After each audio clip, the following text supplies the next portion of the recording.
I'm too positive to be doubtful, too optimistic to be fearful. So all my time I spend cheerful, and I know exactly what I'm here for. I'm too positive to be doubtful, too optimistic to be fearful.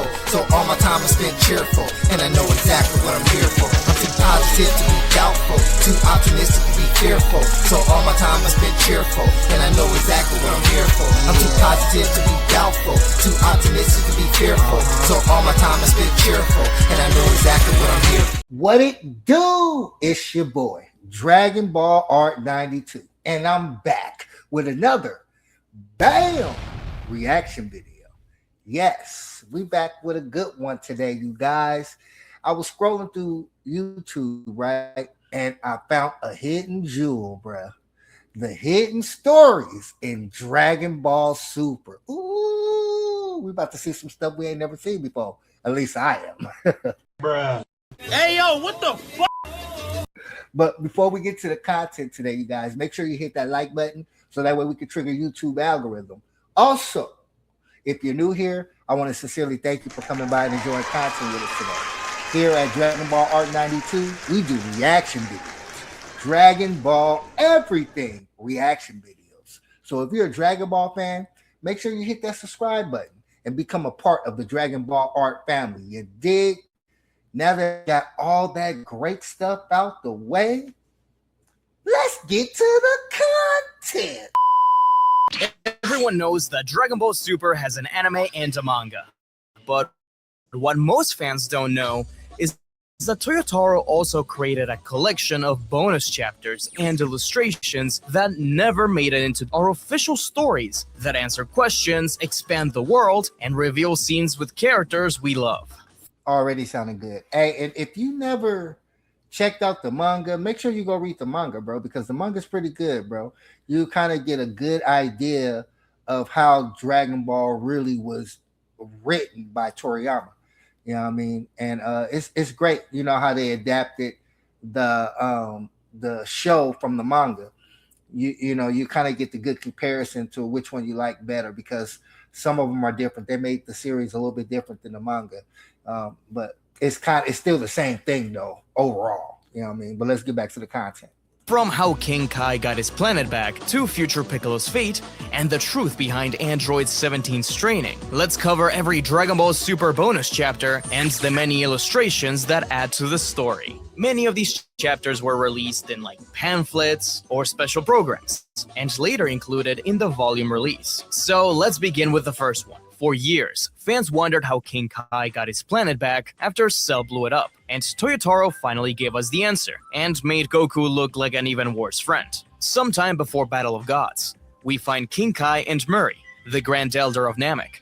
At the tail end of Snake Way, King Kai thanks Murray for his help, as they summon Porunga, but the North Kaio starts making a few alterations. A bigger planet, with a racing circuit, a nicer house, and 10 times lower gravity so he can live in comfort. But before he can finish the request, Goku appears from behind and yells at him that no way. That planet's not gonna be any good. King Kai didn't even hear Goku coming. But the Saiyan heard whispers that King Kai would be getting his world back, so he thought he'd come and watch.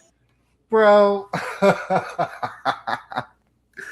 Hey, that's how Goku got goods and bads about him, bro. I like certain things about Goku, but then again, there's certain things I don't like. He was selfish. Oh, shit. Here we go again. At this moment, you know what I mean? After all the stuff King Kai did for him, lost his life, lost his planet. Come on now, dog. Come on, man. Because of the whole Cell fiasco.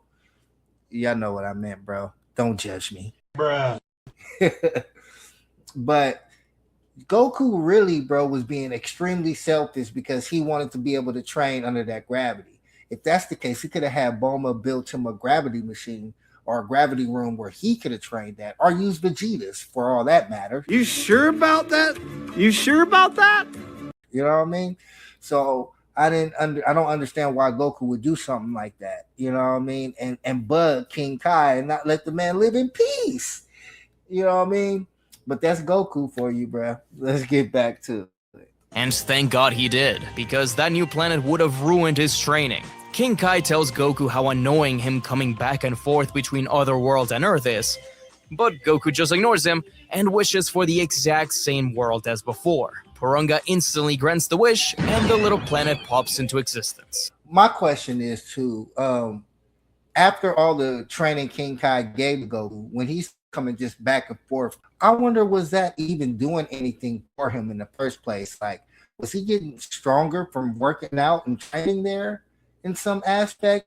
You know, because it didn't seem like it. You know what I mean? When Beerus came to visit him on King Kai's planet, Beerus tore a hole in his you know what I'm saying? Like, you know, Goku got destroyed real easily with one finger or thump. You know what I'm saying? So I don't know, bro. You know, I don't think that Goku training on King Kai's planet under the 10 times gravity was doing him any more justice than training on Earth. That's just in my opinion. If you think something different, leave a comment in the comment section and let me know how you see it. You know, let's get back to it. King Kai cries for what could have been, while Goku just leaves back to farming, promising to come back. But don't worry, my dear friend, you still have 2 more wishes. Except Porunga leaves before he grants any others, for some reason. So maybe he just didn't want to deal with the fallout, as Murray awkwardly packs away the Dragon Balls and leaves King Kai to cry on his knees. What a nice friend you are, Goku. First you kill the guy, make him homeless, and then you steal his chance to get a nicer place. But at least we got an explanation. Fun fact, GT also randomly restores the planet in a random episode without any explanation. It's a blink and you miss a moment. Yeah, when they do stuff like that in the anime, bro, it's kind of mind-blowing. But then most of the time, I don't think people even pay attention to it, because I didn't even pay attention to the fact that he got his planet back. I realized that, but I didn't even pay attention to the fact that how did he get his planet back? I didn't think that deep into the show when I was watching GT. What? You know, I was just enjoying the episodes, trying to get into the storyline. You know, that's the type of person I am.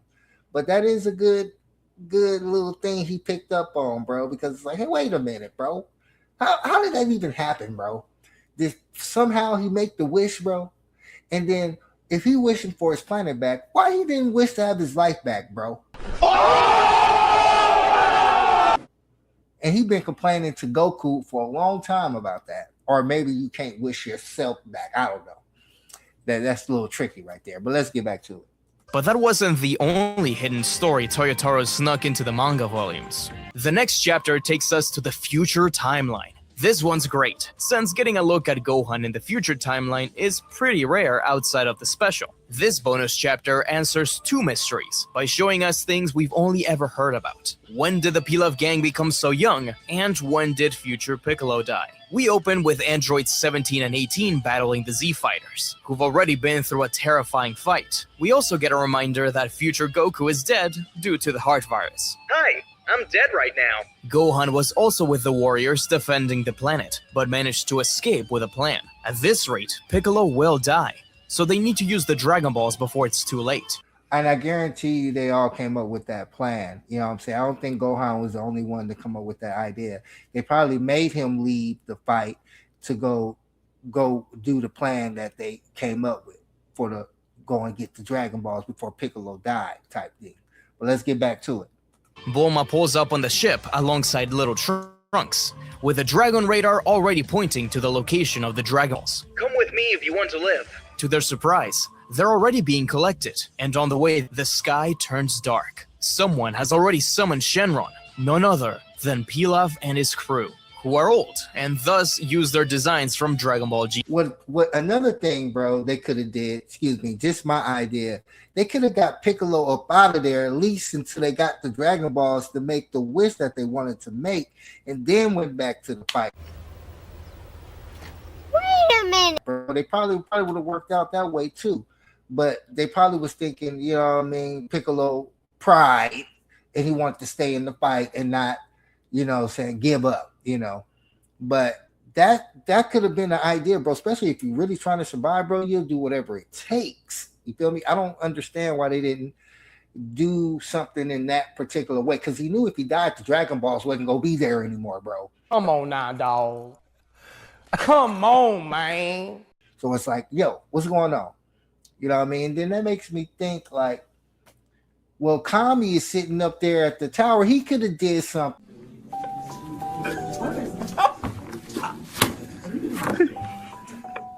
Bro, he could have gotten involved and helped out and got the Dragon Balls or something. You know what I mean? Instead of just sitting up there, bro. Bruh. You know, they didn't even have conversations with Kami during this time. You know, so it's a lot of speculation for me of why this didn't happen. You know what I mean? Because this could have helped the situation out too. And in a lot of ways, bro, they could have probably survived that, bro. I'd have to do with it. No. He's got a point. But they wasn't thinking in that manner. But let's get back to it. E.T. Nice attention to detail, Toyotaro. Pilaf wishes to become way younger, but both Mai and Shu wonder if this is the right idea, since they've heard that monsters are destroying South City, but it's too late. Gohan and Bulma arrive just as the wish is made, and the gang is turned into babies. This is why future Mai seems to be around the same age as Trunks, and the implication here is that this is also how, and around the same time, when the present timeline Pilaf gang would have made themselves young as well. Sadly, before Shenron can even say goodbye, he disappears. The Dragon Balls are turned to stone, and they drops down. Piccolo has been killed. Gohan cries out, the Pilaf gang runs away, and Mai locks eyes with baby Trunks. This being their first meeting. Though since I'm not gonna lie, bro. Mai was super old, bro. Now listen, I'm not being superstitious. I'm not being foolish. I'm not trying to evoke a response from you. Like super old. She was a super cougar.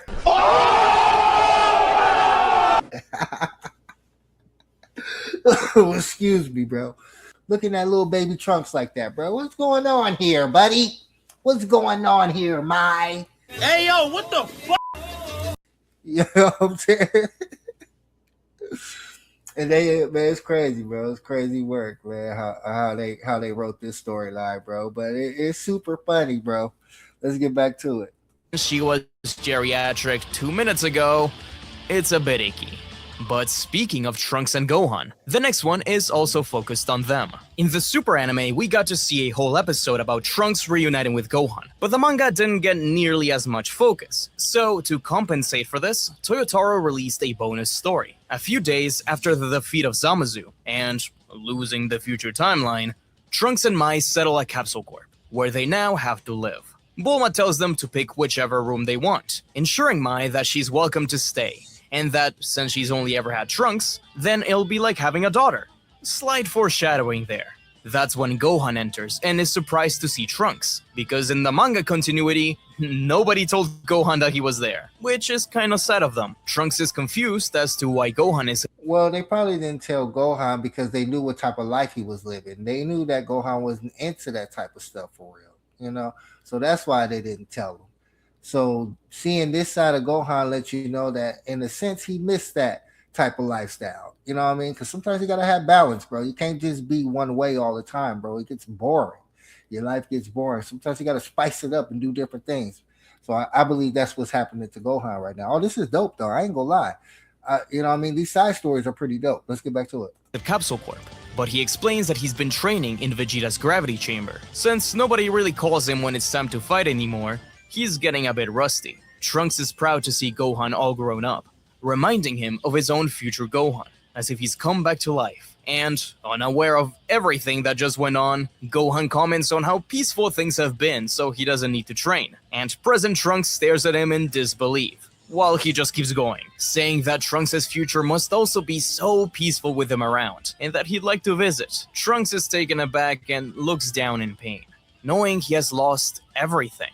But he lies to Gohan, saying that the truth is that they're heading back in a couple days. You sure about that? You sure about that? Gohan is sad that he can't stick around, but Trunks promises to take him to the future sometime, to see just how peaceful it is. Gohan is looking forward to it, and says he can't wait to meet his version of Bulma, who is dead. The present Bulma gets on Gohan's case for being just as insensitive as Goku. So why Gohan get in trouble? Because Trunks told a lie. That's how you know she's taking side. Bruh. Trunks, you should have told the truth, bruh.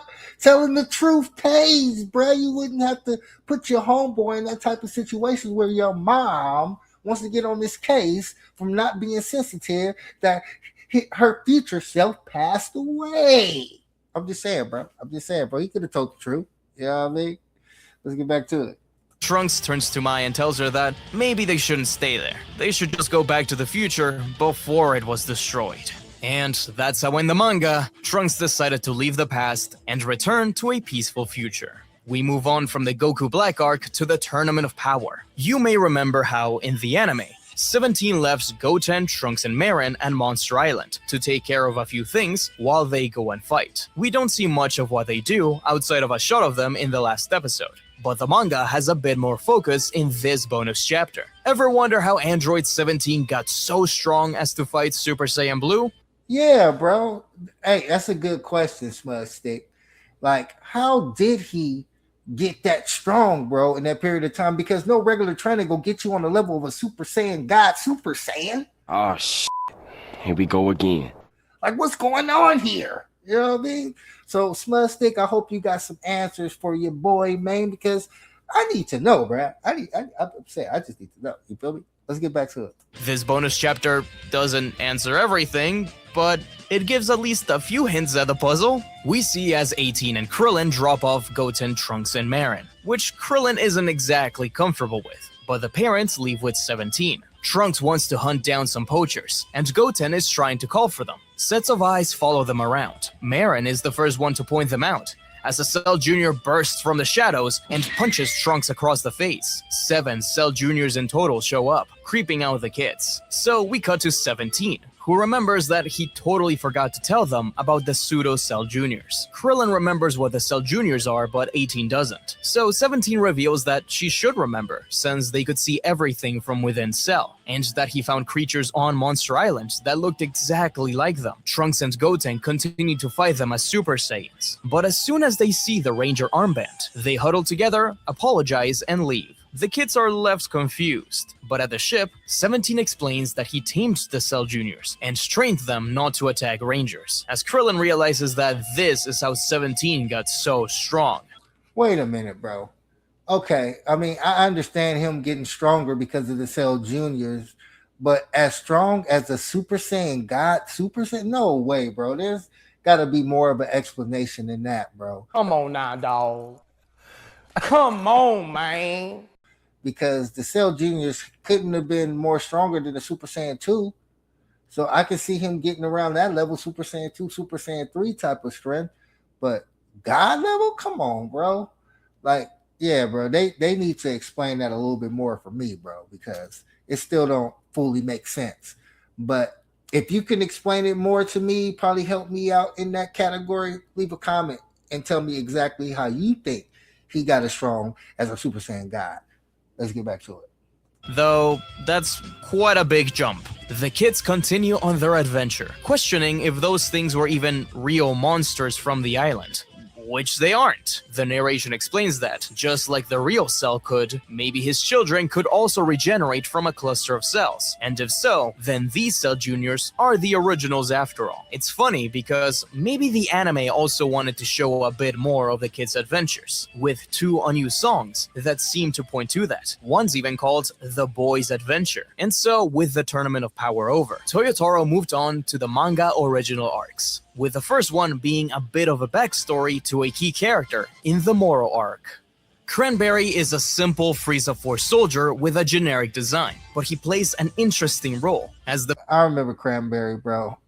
But just a regular character, bro. No powers, no nothing. Just a regular man. Interesting how he could be tied into the storyline so deep. But I want to see exactly how deep. Let's go. Battles against Vegeta ended. The Frieza Force prepared for a special mission on Planet Frieza 79. Zarbon and Dodoria gathered a small group of soldiers for a secret plan, collecting the Dragon Balls on Planet Namek, alongside Lord Frieza. Cranberry is surprised to hear that they really exist and aren't just a legend, but Zarbon reprimands him for speaking out of turn. Soldiers who do not follow orders will be killed. So this was right before they went to Planet Namek. Frieza and the crew went to Namek looking for the Dragon Balls. probably right before Vegeta got to planet Frieza, whatever planet that was, and start healing. So Vegeta could have been traveling from Earth back to that planet in the time that Frieza was getting together to go get these Dragon Balls. So this is dope, bro, because we didn't get a chance to see any of this. This is like missing scenes in different stories. So let's get back to it. I like this. He apologizes, and they make their way to Namek. This is when we see the scene of the original manga play out, where a group of Namekians defend Muri's village against the attack, and Cranberry is sent flying into Zarbon, who just kicks him into the water, and he dies. This all really did happen. You can look at it in the original manga, but it ended up creating a loophole. When Mr. Popo wished for everyone killed by Frieza and his men to be revived, Cranberry returned too, with nowhere else to go. Cranberry blasted off away from Namek, using Vegeta's space spot, and became a petty thief, until he was caught by Jacko the Galactic Patrolman and sent to prison, where he would eventually meet Moro. Oh, yeah, that's right. He was Moro's homeboy that was giving him all the information about the Dragon Balls. Oh, that makes sense. That's dope how they did that. But it's even dope to even get a backstory for him. You know what I mean? It just shows you how even the regular characters can tie into the storyline and make it as important as it really is. You know what I mean? It can add on to the story, intensify it, you know, for the fans like us to take in. You know what I mean? But this is pretty good, bro. I like how they gave us some backstory of a character that's not really that important. But then again, he is. You feel me? Let's get back to it. I love this one. It's so interesting to see a bit of the story from a random soldier's perspective, and actually making him kind of important is really charming. The next one also takes place in the Moro arc, but it's more of an excuse to recap. So let's take a look. The setting is the Galactic Patrol HQ. Goku is telling Miras and Moro all about his latest adventure, his battle against Broly, a Saiyan who was even stronger than him and Vegeta, going over how Frieza came to Earth looking for the Dragon Balls, and how Broly kept getting stronger and stronger until transforming into a Super Saiyan. That's when Goku and Vegeta had to set aside their differences and fuse into Gogeta, who defeated Broly, as She-Light teleported him away. Jacko is terrified upon hearing this. Where did he go? What if he comes back? Goku explains that he wasn't really that bad of a guy, and that he just went home back to planet Vampa. Miras is surprised. How could he have ended up in such a hostile environment to call home? Vegeta doesn't remember exactly why he's there. Goku wonders if maybe he just likes living in such a nasty place. What a weirdo. But no, it had something to do with King Vegeta, the prince remembers. That's wild, bro. Goku always says some wild ass. But they don't remember because they were kids. Him, Broly, and Vegeta. You know, they were kids, bro. You know what I'm saying? Babies, I think. You know what I mean? They were super young. So, of course, they're not going to remember. And if Vegeta do remember, no, Vegeta is a little bit older than them. So, that's why Vegeta, like, he remembered that because it was his father that had something to do with that, but didn't remember the whole story. Of course, he wasn't going to have. That wasn't important to him. You know, but it played a big, important role. You know what I'm saying? But these backstories, bro, it really helps make the storyline better to me and make the series better to me, you know, because it gives us more of a perspective on pretty much where the story was headed. How can I say? It's like the icing on the cake, bro. It fills in everything, you know, and that's what we all be waiting for, man. We all want backstories to different characters and for different situations, you know, to know the mysteries behind certain situations. You know what I mean? Like the mystery of where did where did Frieza go? What hyperbolical time chamber did he go to where he was able to train for 10 years? And how long did it take him on the outside world to get to that 10 years? You know, like where did he find this place at? You know, I'm curious. You know, there's little stuff like that make the series pretty dope, you know, especially if they go into the backstory and we actually get an answer to our questions. It's like, let's go, you feel me? But that's it for today's video, you guys. I want to thank you guys for coming by and checking out the content today. You know, today's a good day. If you believe that, that's what it will be. Your thoughts create your reality, man. So Have great thoughts, man. Take control of your life, take control of your mind, and remember to believe in yourself because ain't nobody else do it, bruh. Dragon Ball Art 92. I'm out, y'all. Peace.